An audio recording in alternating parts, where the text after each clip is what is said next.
It's another day full of assignments for Darlene Sanders as she walks into her office at Exodus Homes. First, I am the lead site manager over the residents. I am the women's site manager. I'm the front desk manager. I'm the finance assistant. I'm the education coordinator, and I'm the housing inspector. These are titles that she cherishes because she remembers when her addiction to crack cocaine cost her everything. It was a time in my life my daughter didn't allow me nowhere near her house because of what my addiction was doing to me. Sanders says her life spiraled out of control so much that she found herself behind bars for 13 months for probation violations. Immediately after she was released in 2015, she came to Exodus Homes. I wouldn't change nothing. And you know, you see tears running because that's the joy. It is joyful tears. Nothing sad about it. Even though Sanders is now employed, she still remembers the obstacles that stand in the way for many with a criminal record. According to national research, nearly 75% of people who are incarcerated are still jobless a year after being released. When you're filling out that application, you don't know you have any felonies, you're a criminal, you have any, you know, you haven't been arrested. Of course we have. And they look down on that, you know. And the next thing they'll say to you, okay, we'll give you a call.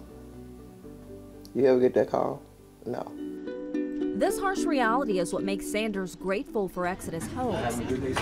Thousands of other program graduates have landed jobs too, some with the organization and others outside of it.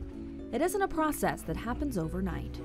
We put them in our social enterprise program, Exodus Works, and we have a chance to look at them.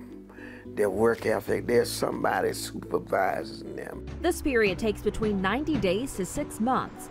People complete tasks like painting, landscaping, and moving furniture, all in exchange for fully furnished housing, free laundry, and direct access to employers who are hiring. We have about 5 or 6 companies that work with us. They know they're hiring formerly incarcerated people. They're formerly incarcerated friendly. They give these guys and girls a chance. Reverend Reggie Longcrier founded Exodus Homes in 1998. He spent time behind bars as a young man for a total of 15 years for various crimes, including armed robbery. Finally came to the crossroads of my life. My whole life went before me like in a panoramic vision. The people I'd heard, the wrong I'd done, the prisons and jails I had served time in, the drugs I'd used. Longcrier still remembers the day he vowed to turn his life around, but many employers who saw his record didn't give him a chance. So he created an organization that would help former inmates find jobs. A job is more helpful and more contributing to a person's rehabilitation than most anything else, you know, because it gives them a sense of belonging. It gives them a sense of involvement. It raises their self-esteem, knowing that, hey, I can make a contribution. And contributions are exactly what people are making. Just ask 81-year-old Bill Ireland, who works at New Life Thrift Store, which is part of the nonprofit. They got me here. Same day I got out of prison, I came here. I've been volunteering for a little over 2 years, and they did a lot for me. He was released in 2021 after serving 20 years for second-degree murder. He says his job has given him a family and a sense of purpose. They give me a place to stay, give me a job, and everything, and I really like it here.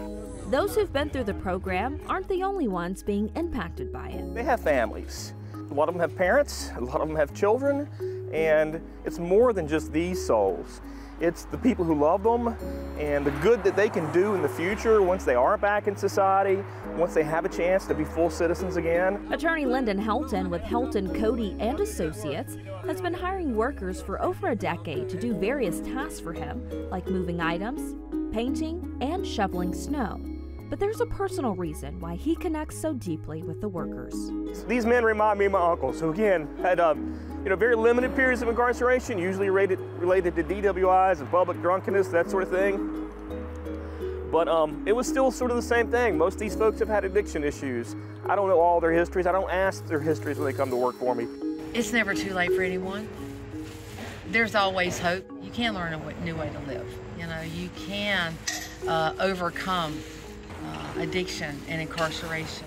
For the staff at Exodus Homes, that will always be their message as they help give people a second chance. For Carolina Impact, I'm Dara Khalid. Thanks for watching, and if you don't want to miss any more great regional stories, please subscribe to our PBS Charlotte YouTube channel.